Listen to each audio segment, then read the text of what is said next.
phase 2 in Gaza.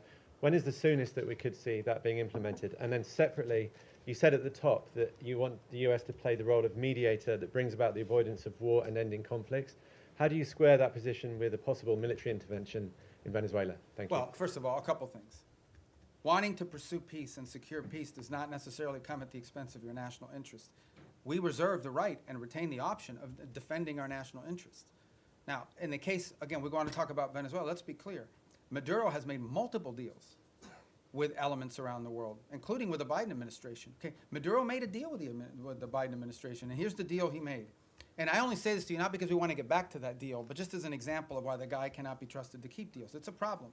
Okay, somebody breaks deals multiple times, you have a right to be skeptical they're ever going to keep the deal. He made a deal, and as part of that deal, they lifted sanctions.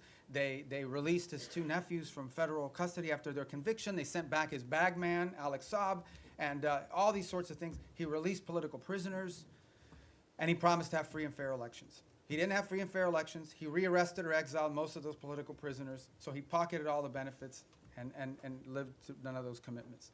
So, look, it's hard to have and do a deal with someone who never keeps a deal.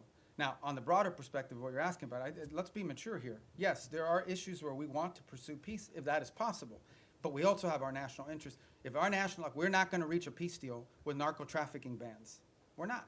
We can't reach a peace deal with MS-13. We can't reach a peace deal with Tren de Aragua. We can't reach a peace deal with the ELN or the FARC that are still pumping drugs into the United States or any of their cartels in Mexico. You can't do a peace deal with these people any more than you could do a peace deal with a mafia.